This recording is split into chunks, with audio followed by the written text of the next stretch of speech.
even on a show like Adolescence, for example, which came out last week on Netflix and is just the talk across the political elites, kind of giving this idea that 13, 14, 15-year-olds might kill you with knives.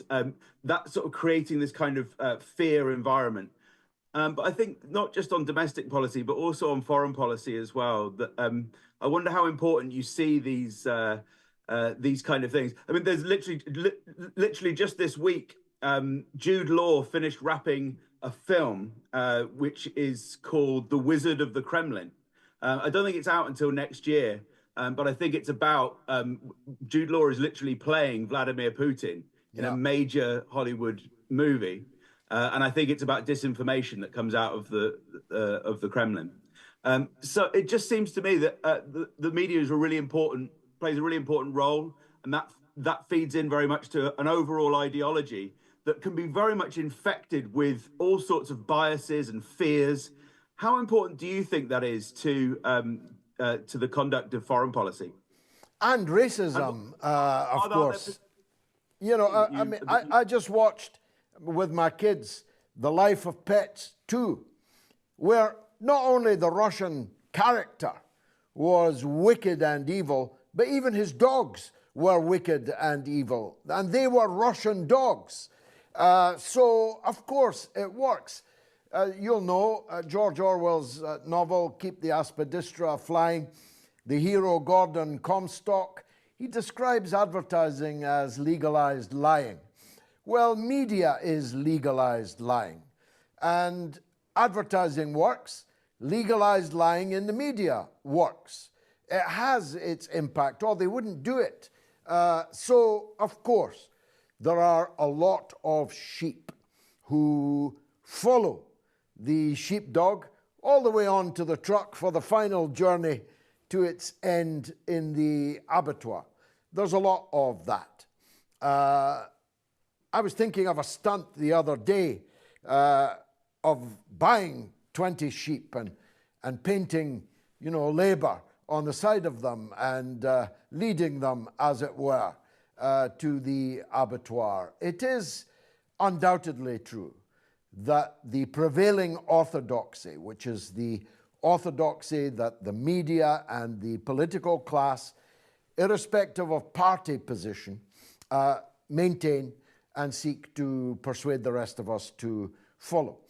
That is a key component. But earlier today, I was in Sofia in Bulgaria, whose government is amongst the most pro-NATO, anti-Russian of all governments in the European Union. But you know what? Every single Bulgarian I spoke to had the diametric opposite point of view.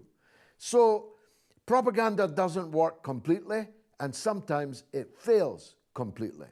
And in the case of Bulgaria, I'm happy to report that it has failed completely.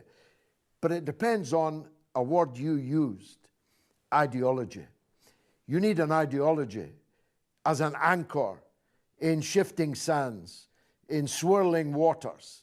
You need to have something that you believe in. And many people have lost that in Western countries. I'm not talking about an ism or an ite. You don't have to be a socialist or this ist or this ism, but you have to believe in something minimal, like self-respect, like sovereignty, like the fact that you're not going to be ordered what to do by other countries, by other people. And a lot of our people have lost that. There's also racism involved about Muslims. We can't hide this. I've got a very big tweet running at the moment in response to an Irishman who says, Islam has no place in Europe, just as Christianity has no place in the Middle East. And I responded by saying, yes, because, of course, Jesus came from Middlesbrough. The idea that Christianity has nothing to do with the Middle East, when that's where it was born, is a measure of just how unhinged our propagandized population is. And what we have to do is, through programs like this, through other people's programs, through other voices that are listened to, including your own, is to build a bigger and bigger audience of people who know the facts, people who know the truth. And if we can get to that, we'll begin to tilt the balance in our favor. But we are a long way short of it. The one thing I'll say, Matthew, is there are more people who know today than there have ever been. And I've been in politics more than 50 years, as you know. And if you think it's bad now, trust me, it was much, much worse before. The media is becoming meaner and leaner and tighter precisely because it can no longer allow voices like mine to be heard, because they know that the tipping point is that much closer than it was before. In the run-up to the Iraq War, 20 years and more ago, I was on mainstream television virtually every day. I was on the BBC, ITV, Channel 4, Sky News, CNN, MSNBC, almost daily. I had to really work to fit all these interviews in. I have not been on mainstream television for an entire decade because they can't afford to allow someone like me on anymore, because it might just tip the balance. It might just make the difference.